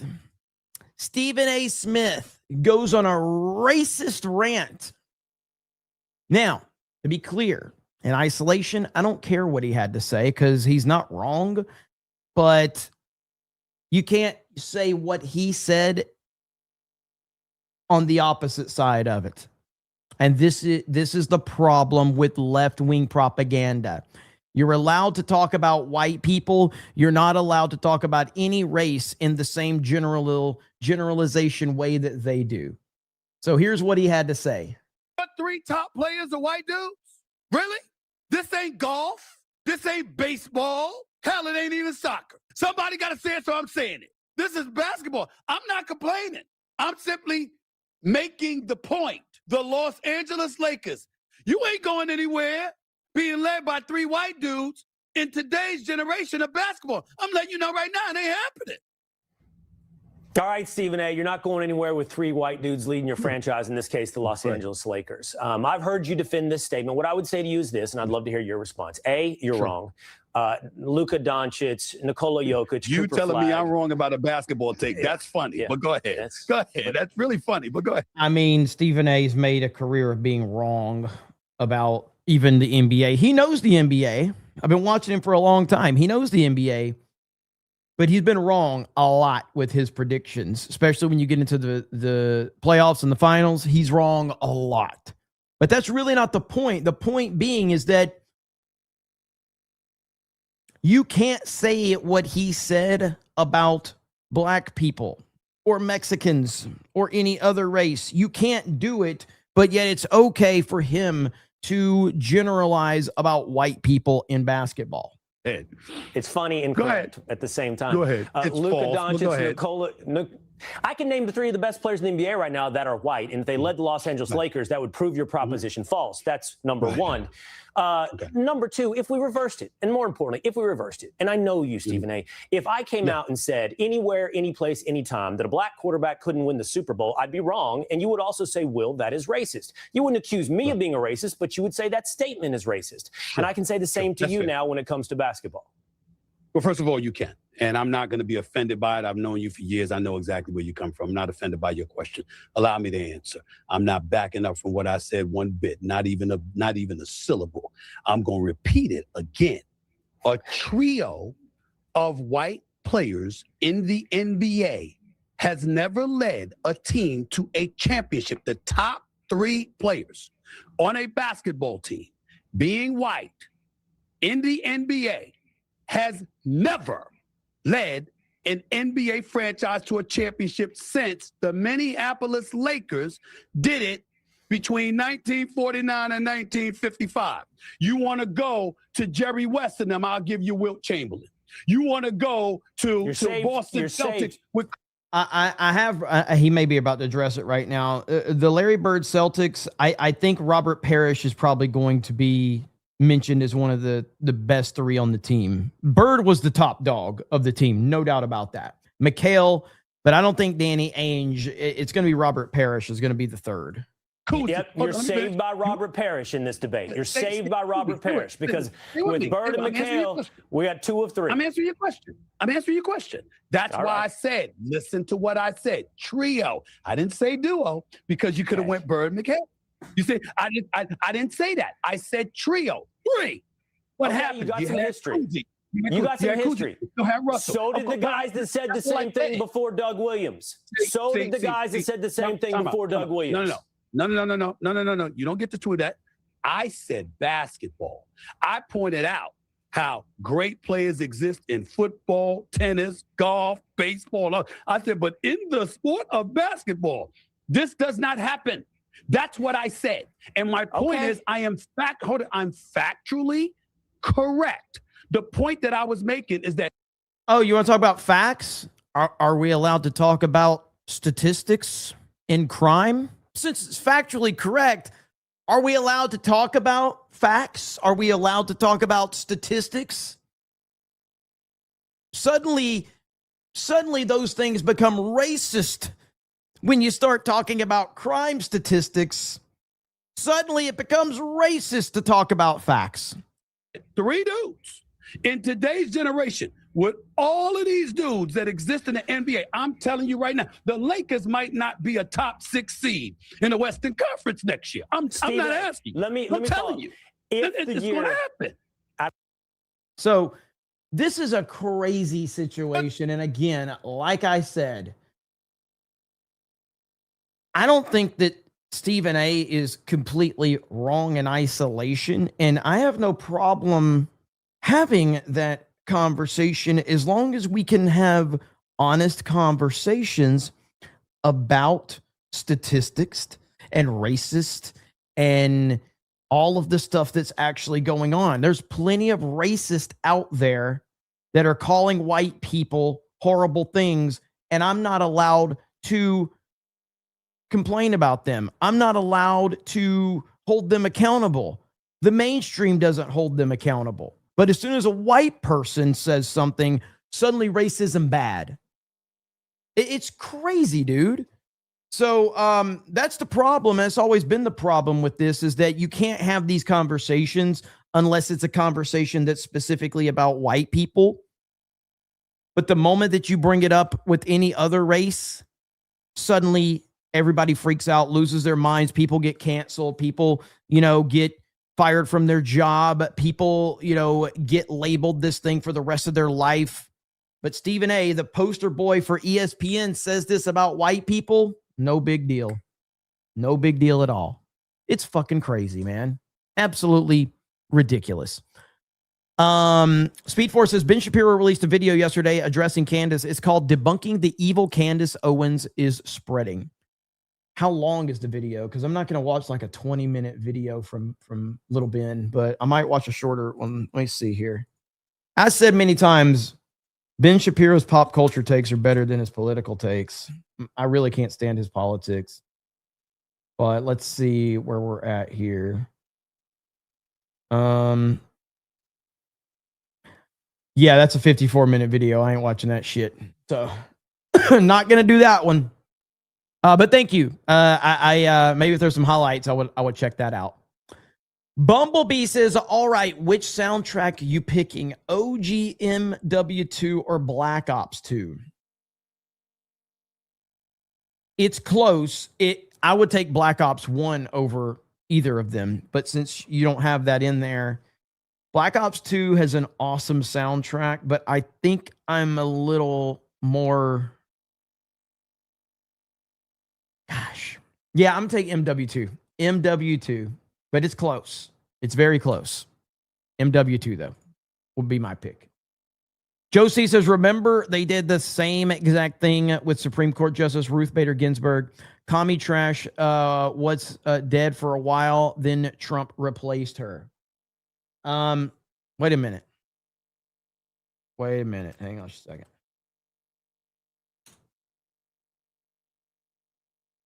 You're telling me that Ruth Bader Ginsburg is dead? What? Huh? What are you talking about? I bet you can't hear that, can you? I got to reshare it now. Man, that killed my whole fucking meme right there. Fucking StreamYard and your bullshit. Ruth Bader Ginsburg's dead? She just died? Wow. I didn't know that. I just, you're telling me now for the first time. She led an amazing life. What else can you say? She was an amazing woman. Whether you agreed or not, she was an amazing woman who led an amazing life. I'm actually sad to hear that. I am sad to hear that. Thank you very much. Bro, like, you can't ask for better optics than that shit right there. Got Tiny Dancer playing in the background. Like, this is peak optics right here. This is insane, man. Like, so freaking good. Just everything about that is perfect. But thank you, Josie. I appreciate it. America's Ass says, from what I heard, we stopped all trade with Spain. Yes, that was, I think that Trump mentioned that earlier today. I actually had that video pulled up. Let me see if I can find it.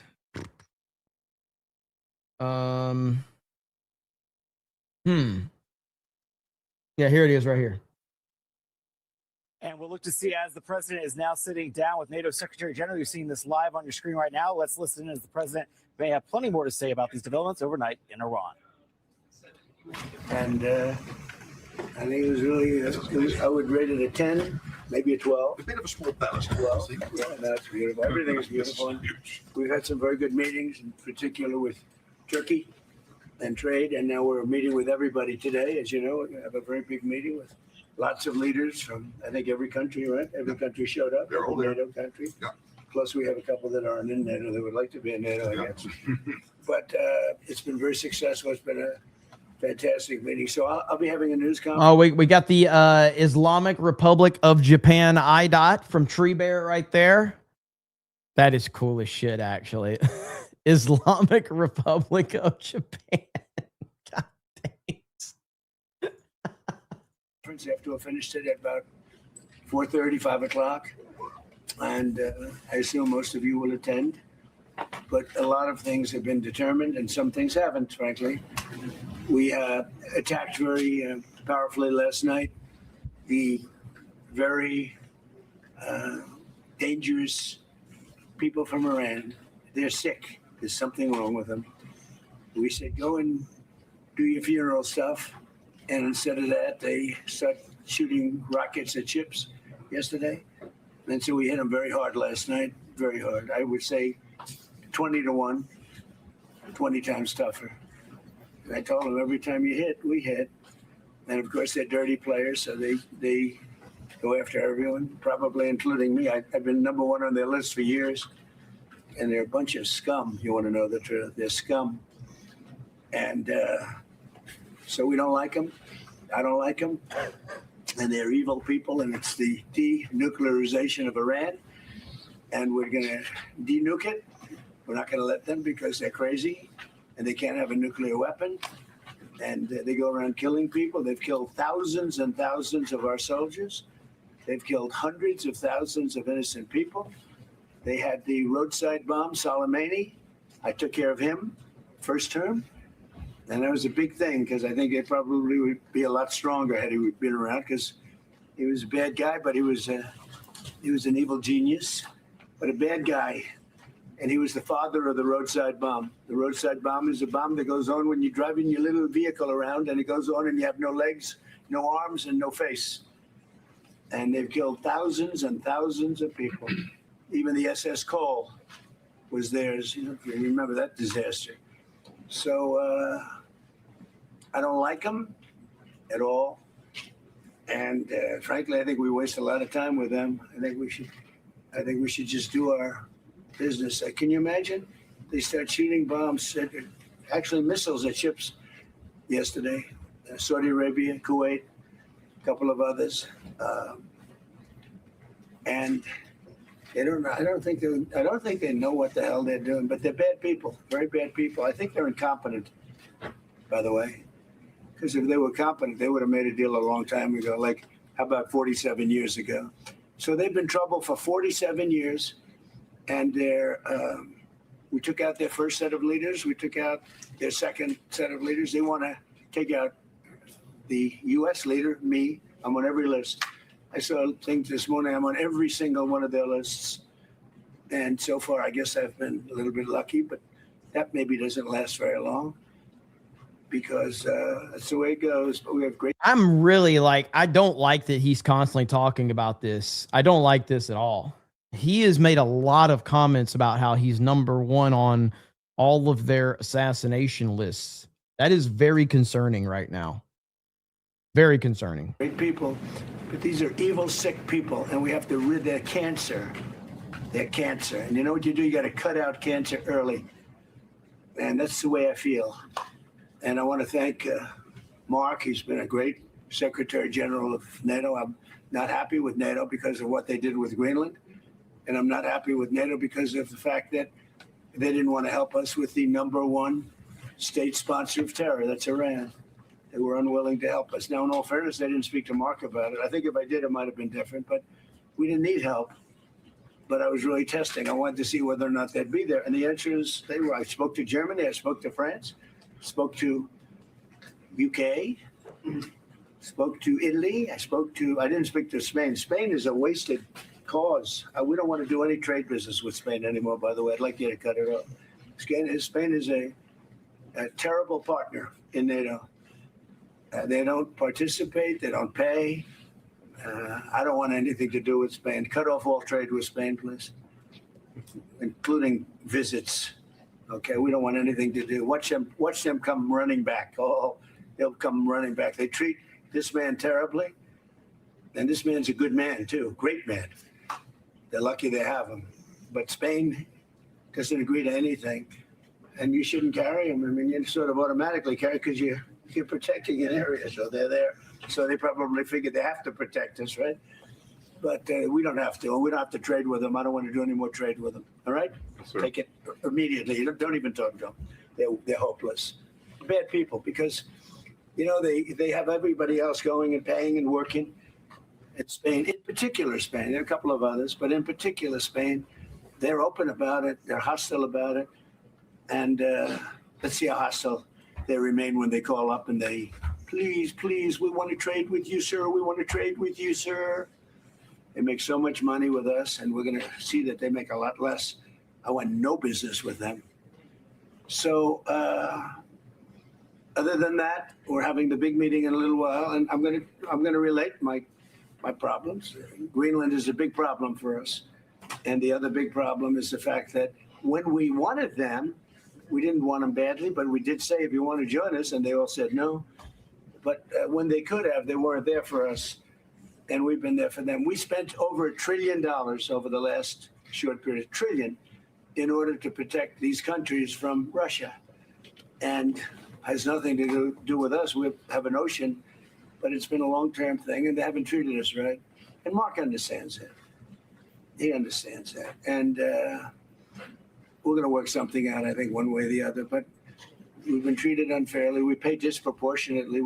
We had a time when we were paying 100%. We were paying 100% of NATO, and yet a lot of the countries weren't paying anything. But there was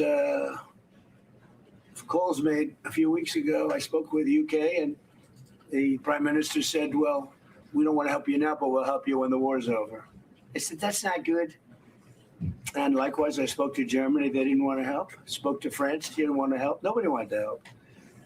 Some of the very small countries wanted to help because they're the most vulnerable. I mean, that's the only reason they wanted to help. So I appreciate you being here. We're going to be going back together, many of us together. And again, I want to say, despite the fact that I'm very upset with NATO, that we pay far, far too much. Billions. He's always calling somebody out. He's always doing it. And billions of dollars too much because it's unfair, because we're protecting them. So we protect them, but they're not there for us. Think of it. Doesn't work. But I want to say this is a great leader. They're lucky they have him. It's their biggest asset. You want to know the truth? So, Mark, would you say a few words? Absolutely. Thank you so much, Mr. President, dear Donald. Let me start with Iran. We discussed it last night. Yeah, we don't care about it. Over. From your side with the Greenlanders and the Danes, when it comes to if they would change their constitutional position in the kingdom, etc. But hey, I mean, just so they understand, Greenland is very important for the United States, but it's not important for Denmark. In fact, when Denmark was overrun by the Nazis in less than one day, Hitler beat them out in one day, took over, and they asked us to take care of Greenland. In fact, we took Greenland, and then stupidly we gave it back. We shouldn't have given it back to them because we're the ones that need it. We need it for protection of the world, not just the United States. And it's very important. It doesn't help Denmark, but it helps us.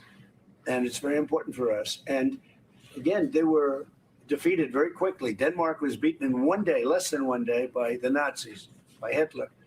And when this happened, they immediately switched it over to us. We owned it. We had it. We were taking care of it, and then we gave it back, which is, I don't know why. I wouldn't have given the Panama Canal back either. So what do I know? Oh, we're getting Greenland. If we don't take Greenland, Russia or China will. And I'm not letting that happen. If we don't take Greenland, Russia or China will take Greenland. And I am not going to let that happen. Deal they can offer you? Either like yeah, sure. I'd love to make a deal with them. It's easier. But one way or the other, we're going to have Greenland. I certainly wouldn't have done that because China's trying to take over the Panama Canal, and that's not going to happen. So he just said it. Trying to take over the He said Panama it. Canal, and that's not going to happen.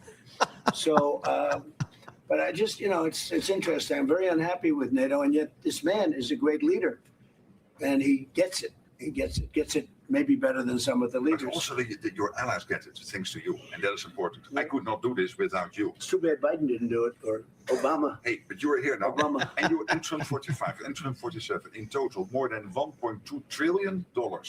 I call this the Trump trillion. No, it's true. $1.2 trillion extra spent by Canada and the And I'm not only blaming NATO. They got a free ride, and Not if anymore. Biden had any brain, which he didn't, he would have said, you got to pay more. And same with Obama. Two bad presidents.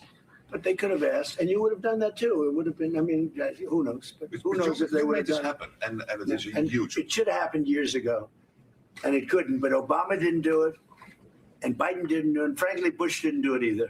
But you did what Eisenhower started trying to do, equalizing the He tried, Europeans. yeah. Eisenhower tried. And all the other presidents, none of them were successful. You're the first one. It's your win. Your win in the Hague. That's why I like him. And you win now. This is true.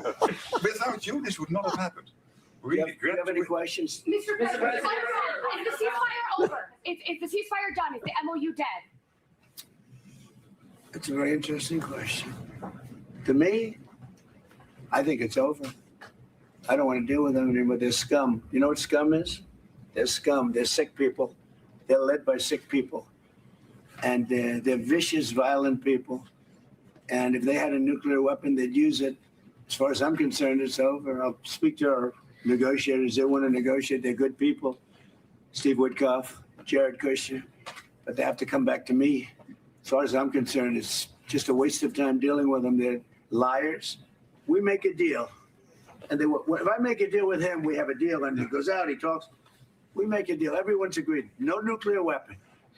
We make a deal. They go outside, talk to the press. They say, we never even talked about it. There's something wrong with them. They're cuckoo. As far as I'm concerned, it's over. Talks won't resume after we get through the funeral proceedings. What? Does this mean that talks with Iran will not resume? I don't care. They can talk, but I think they're wasting their time. They're a bunch of lying guys. I do my whole life. That's all I do is deals. My whole life that's how I became president. I guess that's a deal too, right? But I made a lot of money. I had a lot of great success, tremendous success. Everything I did, I was successful. And I deal with these guys, and I say, this is from a different school. They're liars. They're cheats. They're sick people. They've hurt their people. They killed 54,000 people as of now that were protesting. You know, when people say, how come they haven't taken over? They can't take over because they're dead. They killed them. Nobody's going to take over. They have no guns, and the other side has machine guns. And they're killing them. The press doesn't report it. But they're bad people. They're bad people. And frankly, I don't want to waste my time with them. Now, I'll let our wonderful negotiators keep talking if they want, but I don't see it. I don't like these people. You know that? I like him. I like the leaders. I think all of these leaders. Great. And they love. I think they didn't treat the United States fairly for many years, but that's okay. But they're sane, rational, good people. Most of them. I don't like a couple of them, to be honest with you. But there are a couple I don't like much. But I like Erdogan. I'll tell you, I like President Erdogan. He rolled out the red carpet. He's terrific. You know, he could have gone into the war. A lot of people saying, like with Bibi, I like Bibi. I think Bibi was a terrific wartime prime minister. But Bibi said rough things yesterday about Turkey and Erdogan. And I said, you know, I spoke to him. I said, he could have gone into the war because he doesn't like Israel much. And he doesn't like Bibi much. And he didn't go because of me. And this is a military power. Millions of soldiers. Turkey is very strong. They have a lot of our best equipment. They're trying to get the F-35s. But he didn't go in. He wanted it. He would go in. If it weren't for me, he would have gone in. And he would have been on the other side. Even though I don't think he likes the other side either, because he happens to be very sane and they happen to be very crazy. But so I think, you know, they treated us right. I think China treated us right. I was with President Xi, and I said, I hope you're not going to go into the war, because we don't want that. You know, he gets 50% of his oil from the Strait of Hormuz, and he gets more than 50%.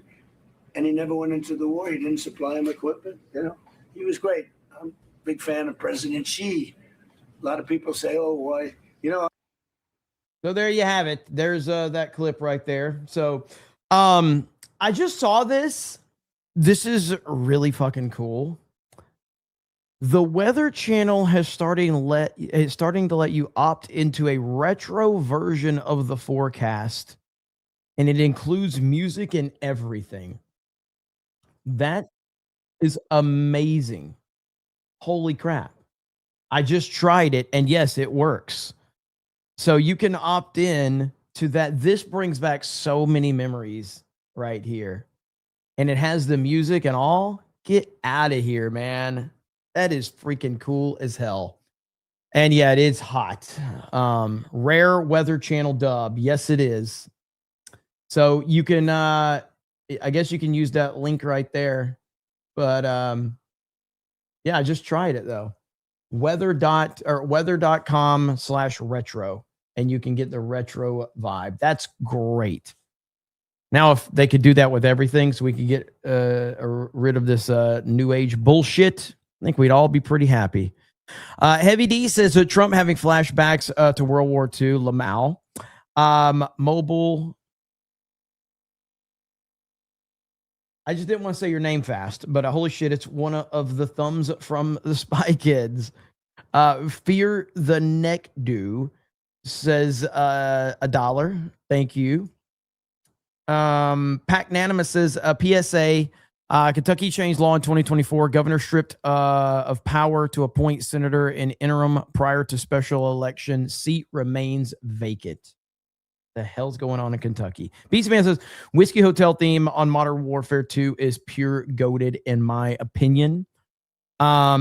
East Coast Host Boy says in a Japanese Zero Plane 2, they share something in common there.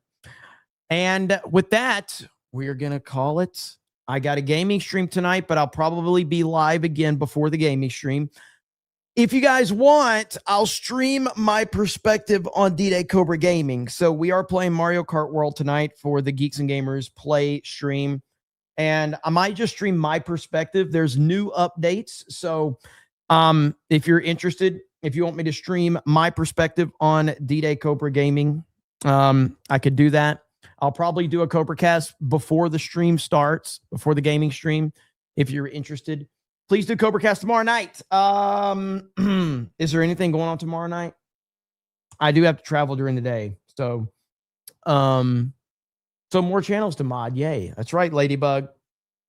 Still haven't played the new Mario Kart. I haven't either. This is the first time I'm playing it since the new update came out. So yeah, I'll probably stream my perspective on D-Day Cobra Gaming.